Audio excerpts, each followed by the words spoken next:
Welcome back to the Head, Heart, and Boots podcast. I'm Chris. And I'm Brandon. Join us as we wrestle with what it takes to transform ourselves and the businesses we lead. I don't know. What'd you think? I don't know. It's kind of serious. Should we laugh? Amigo, how are you? I'm good, man. What a whirlwind week. What day is it? I don't, dude. Yeah. I don't even want to go there. I I feel like I honestly feel like we're just constantly on a roller coaster. We've talked about that before. It's like the ups and downs of standard week are just wild. Downs being like those peaks of stress and the what the heck factor. Anyways, it's been fun. It's fun. It's fun. It's stressful. It's fun. Okay. You know what's funny about this this topic that we were batting around is I'm pulling up my ideas, my little notebook of ideas, the black iPhone book, if you will. Yeah, it's the Apple Notes. It's really called Ideas, and I have this longish note that relates back to this that I wrote like 3 or 4 days ago after a conversation with my wife. Anyway, so there's a lot of meat here. It's been occupying a lot of headspace. Yeah, I made this comment before we got on of how I see myself assigning reality to my thoughts. And you were like, oh, dude, I know what you're talking about, right? This idea that thoughts come into my head without me even choosing them, right? That's the thing about thoughts, is our mind is constantly generating them. And I forget who said it, but it was Eckhart Tolle. So Eckhart Tolle wrote A New Earth, and he wrote The Power of Now. Fantastic books. A little woo-woo. You got to get through kind of the new age language. I think it's uncomfortable for some people, but the core premise is really built around our ego, right? And what our ego does and how our ego generates these thoughts, right? Our minds have just evolved to where we're constantly, if you kind of like, if you just hit pause and sit quietly, within a few seconds, your mind starts getting flooded with thoughts. Yeah. Some of them are stressful thoughts, and some of them are just wacky, repetitive thoughts about nonsense. But our tendency is to accept these thoughts as true. And I've just been realizing how quickly I get sucked into, particularly with marriage and with children right now at this stage of life. But when I think about it, I realize, wow, that is sort of a regular, it creates routine suffering for me. Yeah. So first off, just the term routine suffering sounds horrible, yet we all but people know what I mean, right? Yeah. So anyway, here's the note that I put in here. I was, and now I had story about Kara and marriage. Kara's my wife. But I don't remember what the story was, the context for this. It doesn't matter though. I said, it's okay to feel the emotion, the pain, the anger. Just don't make plans at the same time. That's really great advice, right? Yeah. And listen, I'm going to be really transparent here about marriage. My wife and I have been married 20 years. 20 years next month, which is in March. Yeah, it's huge. 20 years, March 22nd. I remembered it. I'm ready. I still have time to figure out something special. I think, I could be alone in this, but I think anybody who's been married more than a minute, has had serious thoughts about divorce. Sure. Yeah. Or just the, isn't that fair? Like we don't complexities. We don't like to talk about that out loud. Especially because you and I come from, pretty spiritual, religious background. It's like divorce is not ideal or frowned upon, whatever. Yeah. But the reality that we live inside our head is you contend with that. I don't care how much you liked your spouse and you got married, how much you love them now. It's like divorce is a thing. And so you get these thoughts coming out of a conversation with your spouse that just set you off. And these thoughts are revolving around your head and you start spinning out. You go down this dark path. Yeah. You can find yourself starting to make action plans. Like, boy, if this doesn't change, or this doesn't get better. I don't know if I want that. And then what next? And what next? And you start spinning out on these things. Yeah. And if you're not careful, right, it can really mess things up. It Oh, starts to affect your behavior towards that person. You pull back emotionally. And anyway, so I think anybody who's been married more than a minute, they understand what that's about. Yeah. Now, they wouldn't necessarily ever say out loud, I'm thinking about getting divorced, but these are the thoughts. Right. Right. And so I wrote this note. I was coming out of one of those experiences with my wife where we were just really at loggerheads, just really frustrated with each other. And as I was coming out of that, I realized, wow, I'm so glad I didn't stay in that place, because then we were able to have a conversation and process through that stuff. And those thoughts left me. Yeah. And inevitably it wasn't what you thought. Right. And just that I recognize in me, I have a very high capacity for emotion. I run hot. Like, I'm a fiery spirit. These thoughts come to me. I start to get wrapped up in it. It's the same energy that causes me to be successful in business. I think this fiery spirit. Yeah. Like, when I'm in something, I'm in it. Yeah. And I can very easily get in it with these thoughts. Well, it's even that orientation towards action. Oh yeah. Right. Like, I think kind of an old school half joke, half truth is this idea that, with our partners, when they share maybe the strains or stresses or the experiences that they're having, our initial reaction is to fix it. Yeah. Like, we want to go in and start answering the problem, overcoming the problem. And I think the same thing happens. We just tend to be oriented towards action. And so it's like, if you assign truth to these experiences or the thoughts in your mind, then we start heading down some certain path of execution or of action. And inevitably with that, we could be spending an enormous amount of time and energy overcoming or fighting an obstacle that wasn't even a real obstacle, or right. Like, we could take all this action in the wrong direction because we just started assigning this truth to just thoughts or emotions, like those things that fire up in an instant. Dude, when you said that this morning, I was like, oh my gosh, like it is similar to the assigning,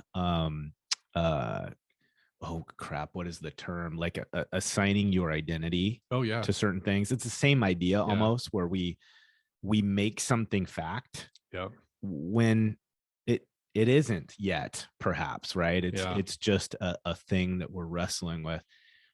I hate even sometimes opening the pathways to some of these thoughts, because then it makes me reevaluate past experiences, and some of them being pretty critical to the overall trajectory my life's been on. I'm just thinking back to certain relationships. I'm thinking back to certain professional environments where it's like, I know, if I'm honest with myself, that me assigning truth to a thought or an emotion or a perspective most certainly influenced me.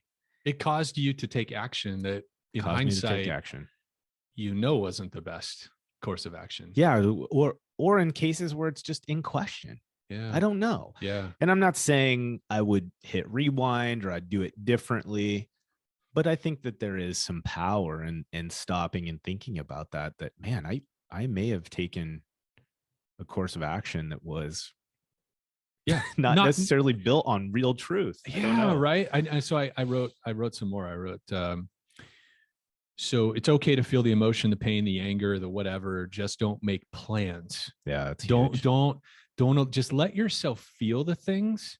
Like, I can feel upset and angry. I can feel frustrated with this aspect of my marriage, or this conversation with my kids, or whatever the thing is, or you do downline employees. Like, this is transferable to every relationship we have, right? Yeah. And even ourselves, because we can get in some really negative thought cycles about our own selves, performance, who am I not, all these things. Yeah. And then I said, we get some pretty wild and crazy stories whipped up in our minds in no time flat. Mm-hmm. We judge why the person said this or that, or did this or that, and instantly know what they meant by what they said, in quotes, what their intention was of why they did this or that. Yeah. Right. Which then drives us to the question of, what do I need to do because of that action that was taken or that thing that they said, what do I need to do? And we just start making plans of how we're going to respond to that person, what we need to do, what boundaries we got to set, what discipline maybe is called for in that situation. Right. All of this happened in the course of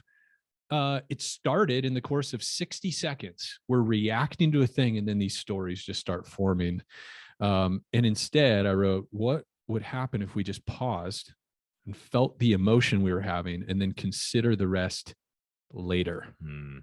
Let it pass almost for a moment. Yeah. And I was asking myself, do I feel like sometimes I'm a bit rash with my initial responses? And I answered myself, I know I am. Right. So I'm processing through this. And this, again, when I wrote this, I'm coming out of a difficult conversation with my wife. And I'm realizing all these things, but man, I just know this is a cycle. It's a cycle for me. I'm becoming more aware of it. But I think the other thing, you know, what I'm doing in that moment is, I don't think there's any other way to say this, but when I assign reality to my thoughts like that and I start spinning out, the other thing that's going on is the only person I can really see in the equation is me. Yeah. Like if I'm really honest with myself, like when I'm going off on these thoughts, I'm lost in my head. Yeah. I can only see me in that moment and how this is affecting me and how is this going to hurt me or thwart my goals or plans or desires or whatever. Yeah. And again, it doesn't matter if it's a marriage context or a work or business or anything else, right? It's like when I get lost in those thoughts, I'm captive inside myself, you know, Yeah. and I can't see others as people that have their own thoughts that are screwing with their head. Right. Like I can be so quick to judge why my wife said this or didn't say this or did that or didn't do this. And in that moment, I'm so lost in how that affects me. I can't even see her. Yeah. Right. As like, she may have her own shit that's going through her head, right, messing with her response and her attitude towards me. Yeah. It's impossible for me to value that though, because I'm so lost in what this means. Right. It's so You know what funny. I mean? Yeah, no, it's funny that you say that. A conversation I was having with my kids not that long ago. I have adult kids, my 21 and 20. And we were just talking about maturity and what signs of maturity were and we were just having this conversation back and forth around the idea that, you know, at relatively wide range of ages, we might have some bills. We might have some costs that we're responsible for. We may have these things that we're doing that mimic or look like stuff that only adults do. Yeah. But just because we've began to do those things, it doesn't mean that we're maturing, right? And so what we talked about is we were trying to kind of create some definition around what does maturity actually look like? Hang with me, it's going to come back. And this idea was maturity is almost a measurement of when we begin to view our interaction with the rest of the world for the sake of the other person. Okay. And maybe let me just unpack that idea a little bit. Often, and it's really easy to see in our kids, right? Even though we're doing it, but it's easy for me as a third party to view this in my kids, where my kids are very good at seeing themselves in the world. Yeah. But it's always, or it tends to be, from the perspective of me acting this way affects this room. How does that affect me? Yeah. Not how does it affect the other person for the sake of the other person? Yeah. And so we were just trying to come to an agreement on maturity is those people that you see their awareness, how they behave, how they interact with their sphere of influence is consistently from the perspective of how is this impacting that person, right? So anyways, what you're talking about is actually a layer on that. Like it's this idea that it almost makes us turn back to adolescence problem solving when we can only see the situation from the perspective of my perspective and how it affects me. Yeah. Right. So we go backwards in our maturity, if we agree on the definition. Yeah. When we get caught up in assigning that truth that way, it literally makes us regress in our ability to have relationship. It's interesting, Right? right? This goes back, and we've talked about this before, but I think it's so timeless, and it's so helpful for me. The Arbinger Institute, the leadership and self-deception thing of being in the box, Yeah. Yeah. right? Where they talk about when we're in the box, we're consumed with me. Now, in the moment, we don't ever see it that way because our ego doesn't like to take on that we're being selfish or anything like that, right? But when we're in the box, it's like we see everybody else as an object to overcome, a thing to push aside to get where we're going, a vehicle by which we can get to what we want. And when we step out of the box, we see other people as humans who are having the same kinds of thoughts we are. Yeah. And I think this is one of the areas where I've really struggled at times in my career with leadership, because I think as leaders, we all already tend to be very achievement focused and objective focused, and if it's easy to get lost in that. Oh yeah. And to get off on these tangents in our head about an employee, about a business partner, even about a client or a would-be client, and just to spin out and stop seeing others as people that have similar hopes, dreams, fears, and anxieties like us. Yep. And instead just see them as a box we need to check or an obstacle we need to overcome. And boy, things go downhill real fast when we get in that mode. Yeah. And I think oftentimes we don't even realize we get in that mode because I think it's so normative. Like all of us have these stories in our head. Yeah. Right. And Yeah. so, I wrote down as we were talking, I said, I assign reality to my thoughts and it F's me up every time. That's almost every time. Yeah. Right. As opposed to questioning our thoughts, which is what Eckhart Tolle would say. And again, I realized like this is the Head, Heart and Boots podcast. Like we're in the construction industry. We're in the nuts and bolts. We're in a concrete business. Yeah. Like we do things and we're very practical. And so sometimes this stuff feels really like navel gazing, kind of woo woo, like but I think the older I get, the more I realize it's these head games that make the difference between people that are really building something they're proud of. They're happy in the process. Yeah. Like the happiness is not something out there in front of them, but they're able to sort of, they're happy now. Yeah. It has to do with these head games. Yeah. You know? There's just their ability to adapt and overcome. You and I were talking this morning a little bit about, I just got done listening to one of, I'm going to murder his last name, Tim Bilyeu. Bilyeu. Yeah. The guy who founded Quest protein bars. Yeah. Sold it for like $2 billion. Oh yeah. Big money. And then has become, he's gone on to be a real key influencer. Anyways, his guest was Tony Robbins. And I think, Tony Robbins is one of those names, I think, in kind of the self-leadership, self-growth type environment. He's kind of the guy, right? Yeah. Probably en masse. I mean, he was talking about just ungodly numbers of people participating in online webinars. We're talking about like almost 1 million people participating. He's got to reach out to Zoom founders and leadership and have them modify their system to meet his need of this particular program he's putting on. Crazy. But what just kind of struck me is Tony is very diligent about the way that this is probably oversimplification, but the way he serves is his goal is to change your perspective. His work that he does is he wants you to realize that a lot of the things that you've been telling yourself or that you've bought into about your perspective on yourself or your skills, your capabilities, they're just what you're talking about. Yeah. We've assigned truth to a thought. That's all the more it was. Yeah. And then you watch that live out in our lives. And so one of the things that struck me is that I was listening to these obstacles, ungodly obstacles that he overcame. Elon Musk is another person that he's done more for space science in a 10 years than we have since the 60s. Right. And it's because he's like this. He's not limited by assigning truth, I think, sometimes to these thoughts or feelings. Right. Yeah. Anyways, one of the things that just struck me personally is, how does this affect me as a business owner? How does this affect me in the level of effort that I give our business, the sales, the growth, the different mechanisms, right, that keep it healthy? And I realized how short I've sold myself Mm. because of assigning truth to a thought, Yeah. right? It's like, here's a pretty simple example.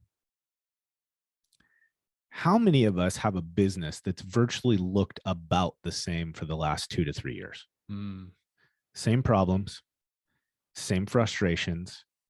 Maybe their color's a little bit different, but really at the end of the day, it's the same shit, different day. Yeah. Right? Where's Yeah. that saying come from? Mm-hmm. And what I've realized is how often that is a byproduct of a business owner that is assigned truth to a thought, to a limitation, and they've bought it. And it may be the farthest thing from the truth. Half of what you and I do is just redirecting people's thoughts on what is possible. Yeah. And I'm like literally going through my mind the Rolodex of people in our sphere of influence, people where they've had great successes. And then there's like the same challenge that just sticks around. They can't overcome it. And I realize how much of that is probably just in their mind. Mm-hmm. And it's like, how do you communicate to someone that the thing that they've accepted, or the level at which they've stopped pushing their business, or whatever the case may be, is like, man, if you could just hear a voice that told you that's completely bullshit, it's not even real, what then would happen throughout the next 12 months if they got freed from that? And dude, like I'm like, I've got names in my mind right now, to include my own. Oh yeah. Right. Where I'm like, dude, what if this year? Right. So my wife introduced me to this probably 3 years ago, to this author, Byron Katie. Oh yeah. And I've talked about her before. Yeah. So Byron Katie wrote this book called Loving What Is. She's a very fascinating figure, and her story is very interesting, a little bit weird, very interesting. And also just common to all of us. We're talking about this story in our head, right, that we form. She developed this response to that called inquiry, is what she just calls it. Doing the work is what she says. And so what she advocates for in her book and kind of her coaching practice is to essentially question the thoughts that come into our head. And she has these 4 questions. I don't know if I've ever talked about this on the podcast or not, but and I don't even know that I'm going to remember all the questions, right? But there's a couple that really stick out to me that I've found useful. But the first thing that she asks her counseling recipients, this is kind of her mode of counseling, is they will share that stressful or negative thought that's been rolling around in their head about a person, about a situation, a relationship, whatever. And the very first question of inquiry is it true? Is this thought actually true? And then, of course, when we're in the heat of the moment, it feels incredibly true. And that's why we think it's real. Right. And so she follows it with a second question of, can you absolutely know that it's true? Right? Because a lot of times when we have a stressful or negative thought come in about an employee, a business partner, a spouse, a boyfriend, girlfriend, a kid, or whatever, or just our general circumstances, we make a lot of assumptions to support that it's true. Right. And so when you ask that second question of, can I absolutely know that this thing I am thinking about this person or situation is true, and that starts to break down the thought. Yeah. And it's like, well, no, there's no way for me to get inside their head and know that's what they were thinking or motivated by. And it starts to break down almost immediately for me. Mm-hmm. And so I've started to get in the habit of that, is just asking. I start to feel frustrated and feel this thought that I've been mulling over in my head and feeling negative about. And if I pause long enough and say, you know what, is this actually true? Like, did Brandon really mean to say it to me that way? Like, was he saying it because of X, Y, and Z? Is that why he made that comment that I'm really frustrated about, or whatever? And the moment I ask myself that question, it starts to break down. And it's like, you know what? No, like, Brandon and we've worked together a long time. I don't think that was his primary motivator. Yeah. I'm still uncomfortable with this thought I'm having, but then it starts to break down. It starts to loosen up. And I'm like, no, I know he didn't mean to do that, right? Or say that, or he didn't mean it that way. And then after a while, it just dissipates. You know what that reminds me of? What's that? You know, when you get a freaking knot, like, think about a shoelace knot. It's like your first instinct, pull and pick at it, and and then it just gets worse and worse. Yeah. But then when you just kind of slow down, you just kind of push it back towards each other, you work it right, it gets loose, and then you can untie it. That I'm almost envisioning what you're talking about happening as your mind just pauses for a second. Yeah. And says, is it true? Yeah, it's so good. And okay, so and then there's this other question in the inquiry. So if that doesn't work, usually that's enough for me. She actually has these worksheets that you can print them out for free on her website. They're called Judge Your Neighbor worksheets. Oh, geez. Which is really funny. Yeah. It sounds really weird, but she encourages you to write down, judge your neighbor, the person that you're having these negative or stressful thoughts, like write down verbatim what the thought is in your head. My spouse is a terrible spouse. They do such a poor job of taking care of me. Just write down what the literal thoughts are that are coming in your mind and plaguing you with. Or this employee, they're so irresponsible. They don't take, whatever the thing is.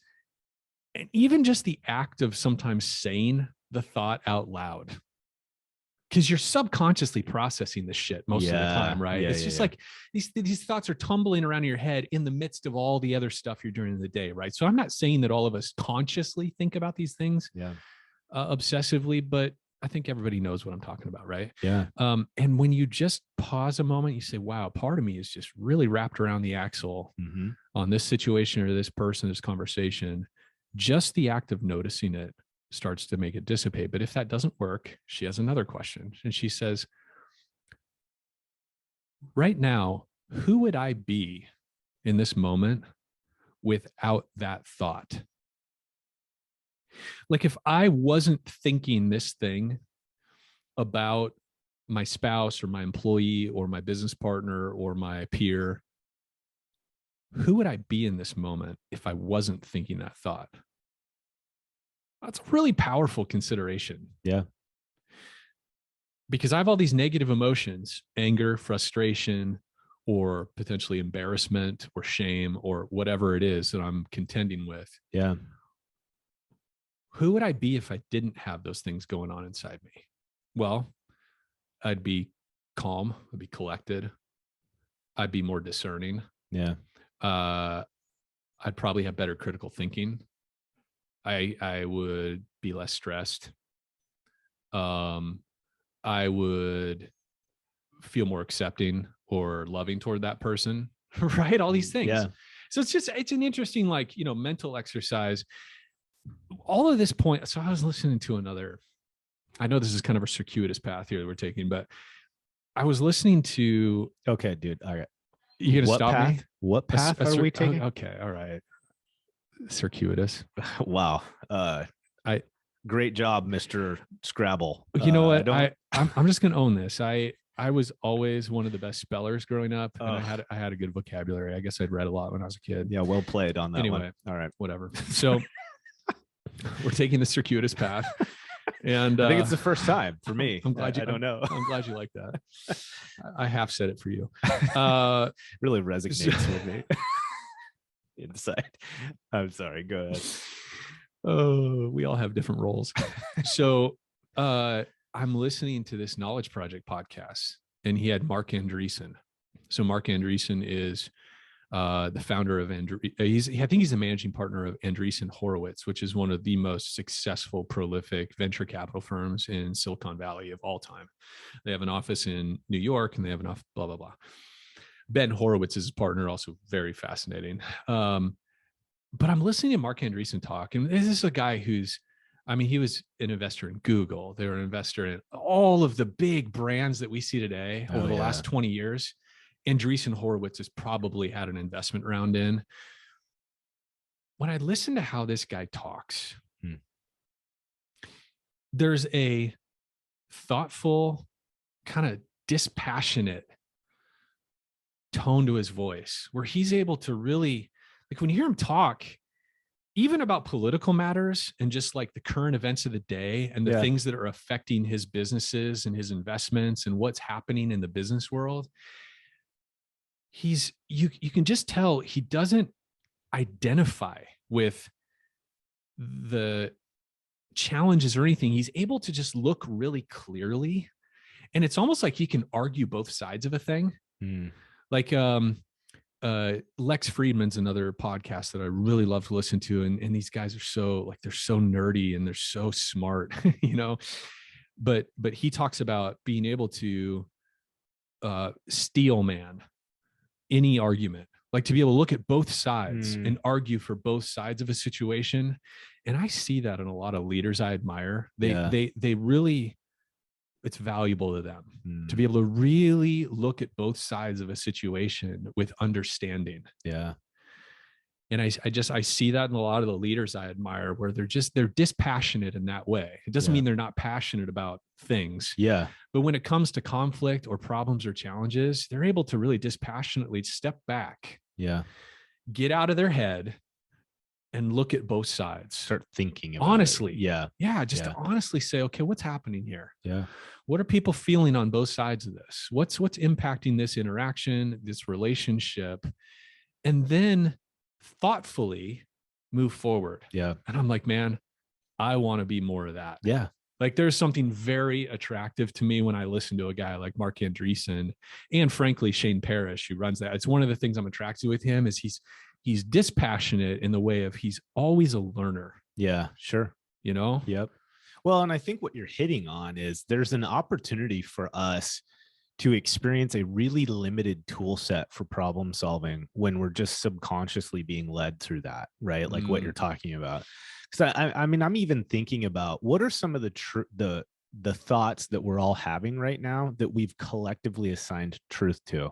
This might rub some the wrong way, but let's think about recruitment. How many of us right now are repeating the same exact phrase verbatim that everyone else is saying, to include us? Like I'm not separating myself from this group. Sure. We're all using the same language and we've assigned truth to it. Yet we've seen and had conversations with people that do not agree with what we're saying. Like we know businesses right now that recruitment is not even a problem on their radar.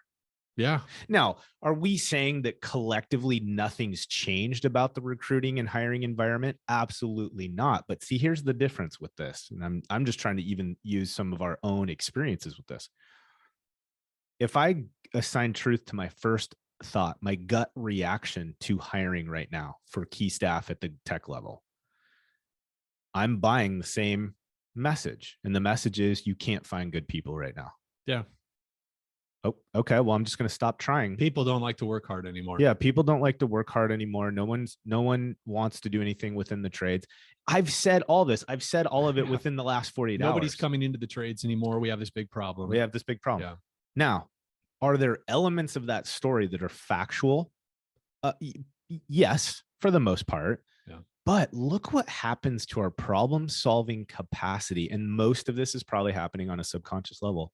As soon as I make the statement or assign truth to that thought, it's impossible to hire people right now. Then what effort are you and your brain putting forth to solve the fucking problem? Yeah. None. Yeah. None. Well, and even worse, like we talked about, when you're feeling these things, because they're real feelings, right? We get nervous about it because it is harder than it used to be, blah, blah, blah.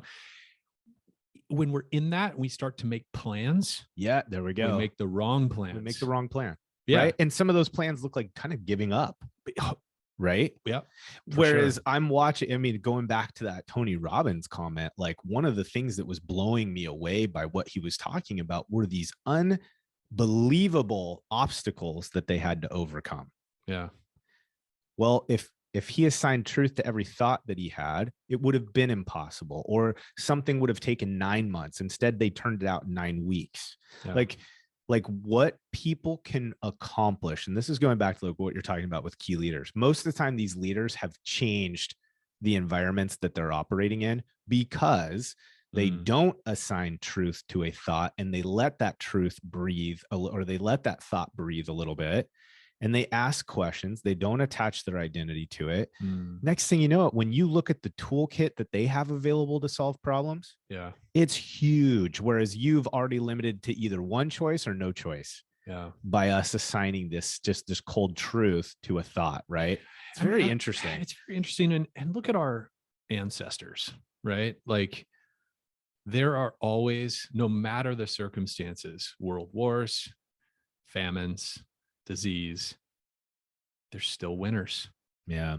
There's still people that figure it out. Yep. You think about how like Rockefeller built all of his wealth, right? Yeah. In the crash, he Yeah. made different choices. He responded differently to the situation. Yeah. And of course, that's there's always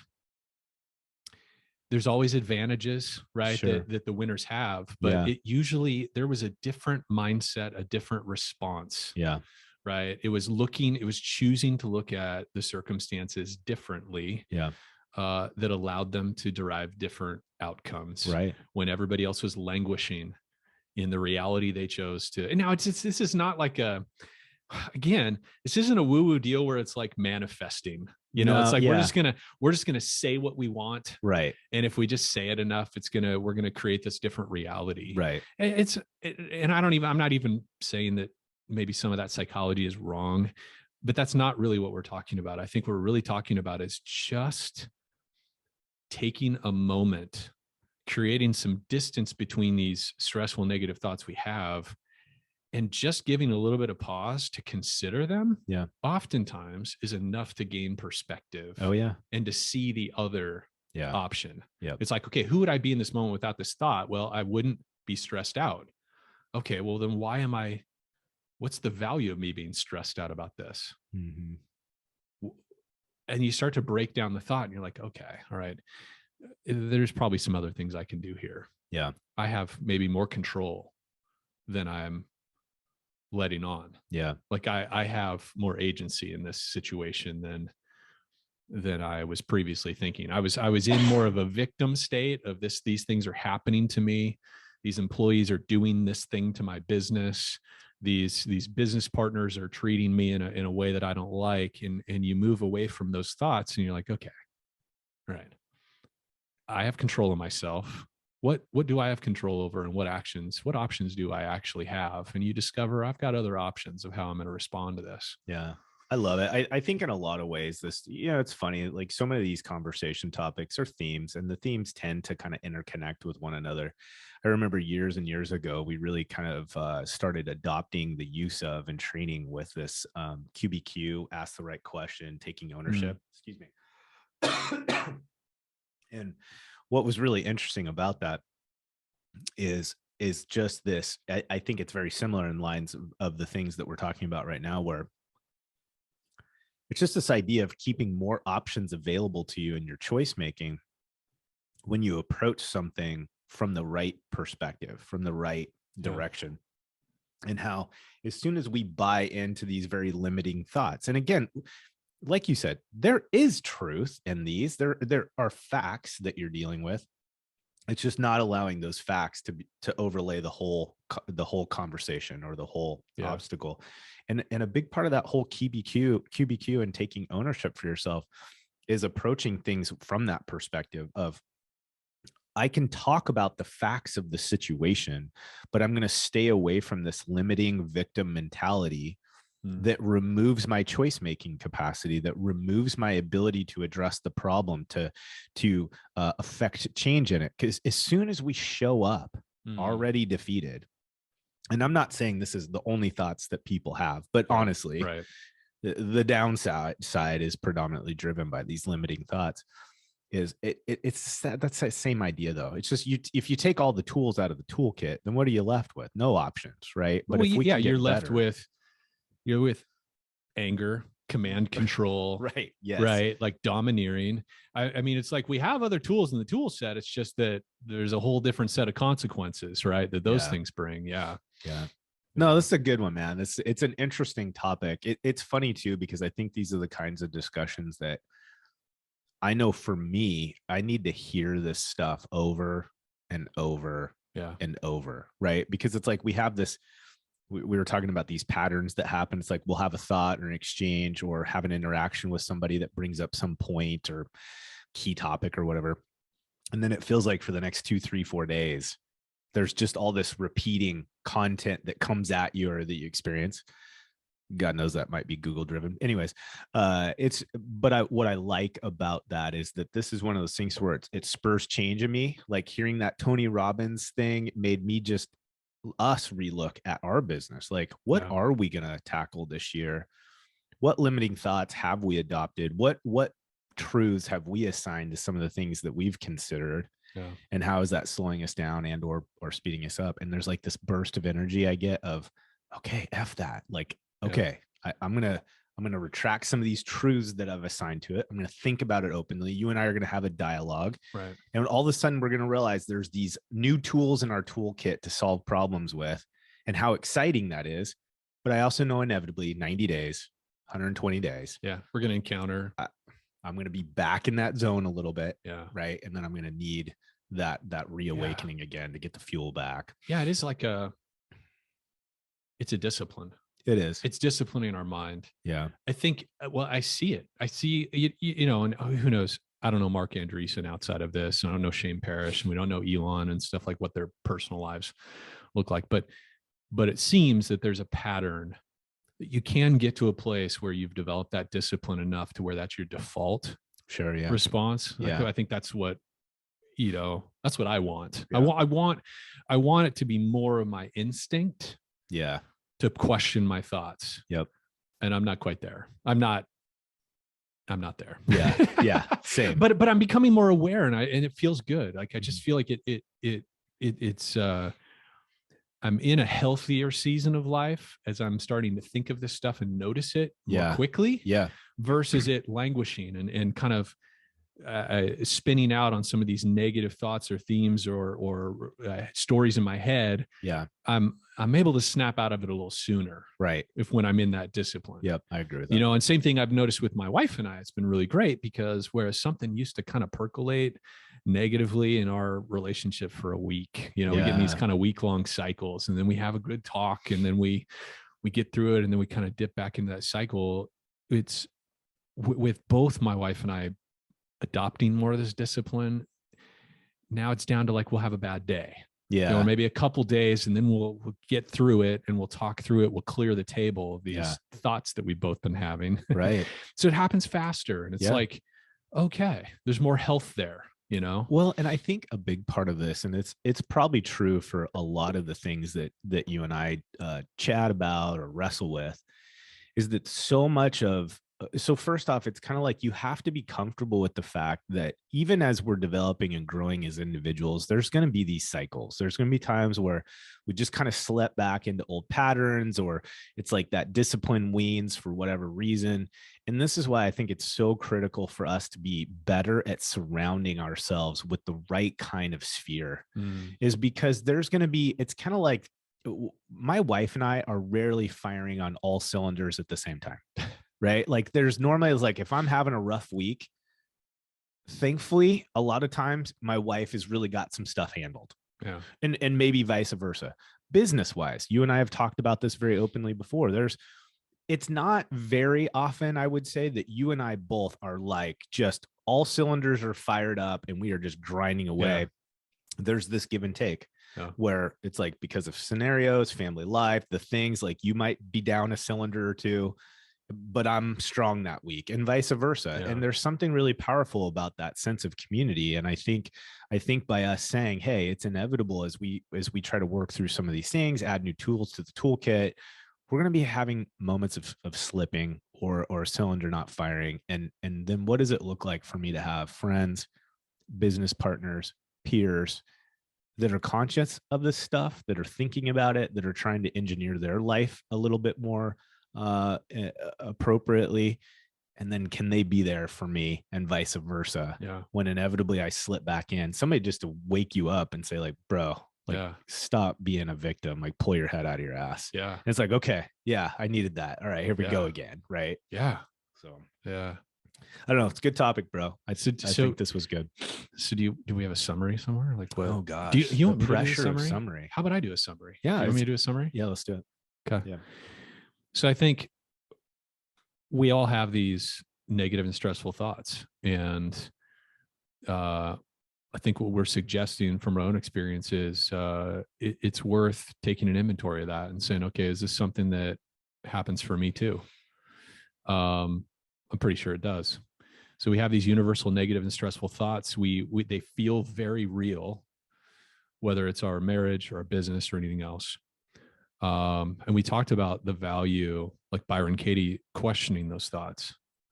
I think that's the habit. That's the discipline, is saying, wow, part of me is really spinning out on that situation, that conversation I had with my employee or with my spouse or my business partner or whatever. What's that about? And to just pause and take a look at that story in our head that's spinning around. Considering, like Byron Katie suggests, who would I be in this moment? What kind of business owner, what kind of leader, manager, mentor, husband, father, friend, golfer, whatever, if I didn't have this thought rattling around in my head? Who would I be? What would I be bringing to this moment if I wasn't spinning out on this thought? And then I guess the way we ended is just having some grace or just some patience with yourself, because this is a discipline and it takes a while to cultivate a new discipline. And this is probably one of those life disciplines that we're never going to fully arrive, because we're always going to have this ego that's tugging at our sleeve, that wants attention, wants self-pleasure, wants what we want. But I think over time it's possible for that to become more normal, to not be so reactive, and to be more like Mark Andreessen, who's dispassionate and able to look clearly at both sides and then make decisions. Right. I think all of us, I mean, certainly any business people, like, we all want to make better decisions, be more decisive, and create more legacy with our leadership than toxic residue. Right. So that's right. So there we go. Yeah, I love it, man. This probably top 10 in terms of leadership skill set would probably be this. This is a pillar thought pattern that's worth investing energy in. And in my experience over the last maybe 5 years, as you and I've been really pressing into this stuff, it creates the most happiness. Yeah, I agree. Joy. The most joy, and really does move the needle in terms of reducing stress. Yeah. Which I know, right? That's a thing for all of us. Oh, God. Yeah. All right, brother. Okay. Till next time.